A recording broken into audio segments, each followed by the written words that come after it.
6 अगस्त 1945 ये जापान के इतिहास का वो काला दिन था जिस दिन अमेरिका ने जापान के हिरोशिमा में लिटिल बॉय नाम का परमाणु बम गिरा दिया था। और ये उस समय तक मानव इतिहास का पहला ऐसा परमाणु बम था जिसका इस्तेमाल किया गया था।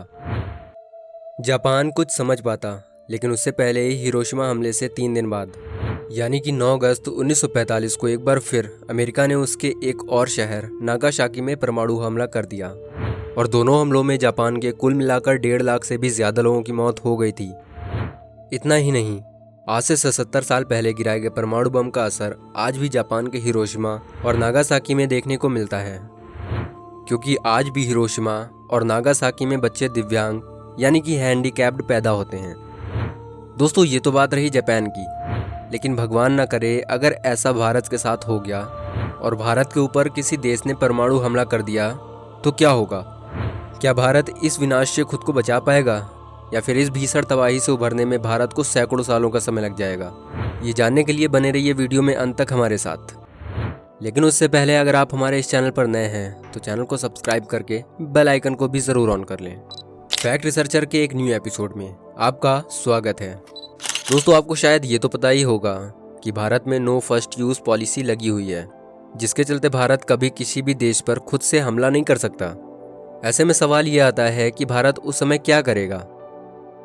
इन बातों को जानने के लिए हमें थोड़ा डेप्थ में जाना पड़ेगा।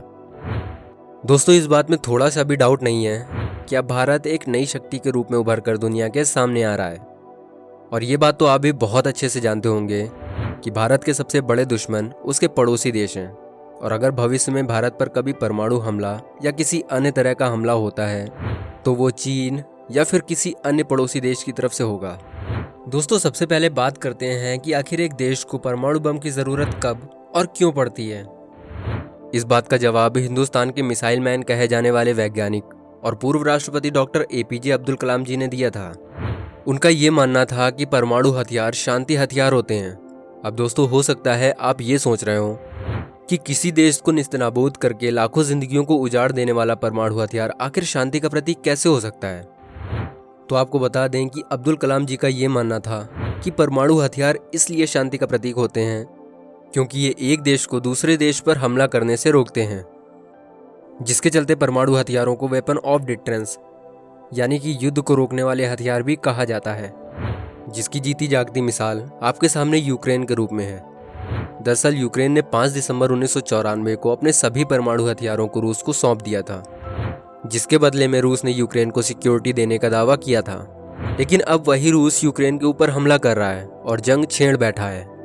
लेकिन अगर यूक्रेन के पास आज परमाणु बम होते तो शायद रूस यूक्रेन के ऊपर हमला करने से पहले 100 बार सोचता। दोस्तों, आइए अब जानते हैं कि भारत पर न्यूक्लियर बॉम्ब गिरा तो क्या होगा। कुछ साइंटिस्ट्स का तो ये मानना है कि न्यूक्लियर बॉम्ब काफ़ी ज़्यादा खतरनाक होते हैं। दोस्तों, आपको बता दें कि न्यूक्लियर बॉम्ब कभी ज़मीन पर नहीं फोड़ा जाता।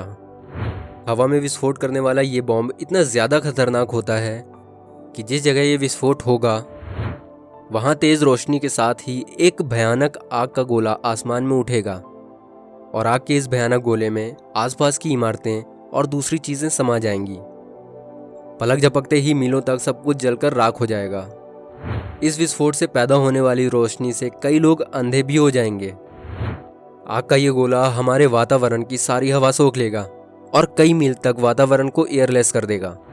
दोस्तों, आपको बता दें कि परमाणु बम जिस एरिया में गिराया जाता है वो उसके 5 किलोमीटर के एरिया में बहुत ज़्यादा डैमेज करता है और उस 5 किलोमीटर के दायरे में बहुत ज़्यादा हीट प्रोड्यूस होगी, जिससे शॉक वेव्स निकलेंगी और इन्हीं वेव्स की वजह से बिल्डिंग्स गिर जाएंगी।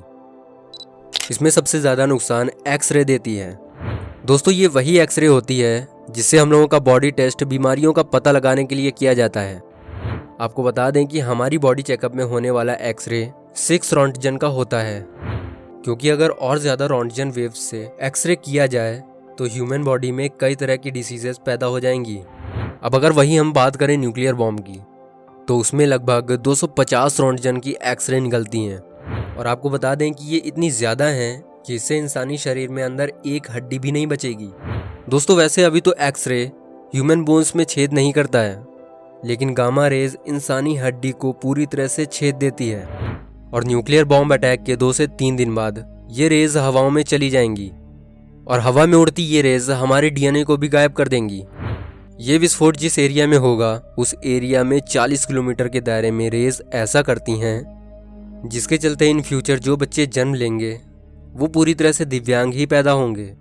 दोस्तों आपको बता दें कि ये रेडिएशन ऐसी नहीं है कि ये 1 या 2 महीने में ही खत्म हो जाए, क्योंकि ये रेडिएशंस एक बार हवा में चली गई तो फिर ये फैलती ही जाएगी और इस रेडिएशन को हमारी पृथ्वी से खत्म होने में कई हजारों साल लग जाएंगे। दोस्तों हिरोशिमा और नागासाकी हमले के अभी महज 77 साल ही हुए हैं, लेकिन आज भी वहाँ के बच्चे दिव्यांग ही पैदा होते हैं और साइंटिस्ट्स के अकॉर्डिंग ऐसा वहाँ के लोगों के साथ कई हजारों सालों तक चलता रहेगा। दोस्तों आपको ये भी बता दें कि इन विस्फोट से निकलने वाले कार्बन से बने बादल 3 दिनों के अंदर ही पूरे आसमान को घेरकर सूर्य की किरणों को पृथ्वी तक आने से रोकेंगे। इन घने बादलों से होने वाली एसिड रेन से कई लाख लोगों की मौत हो जाएगी और कार्बन से बने ये बादल पृथ्वी पर लगभग 40 से लेकर 70% ओजोन लेयर को नष्ट कर देंगे, जिसके चलते अंतरिक्ष से आने वाली पराबैंगनी किरणों से मानव जाति और वनस्पति का अस्तित्व खत्म होने की कगार पर होगा। न्यूयॉर्क टाइम्स से आई एक रिपोर्ट के अकॉर्डिंग अगर भारत पाकिस्तान के बीच परमाणु युद्ध हुआ तो लगभग 1.5 करोड़ लोगों की जान उन्हीं विस्फोटों में चली जाएगी।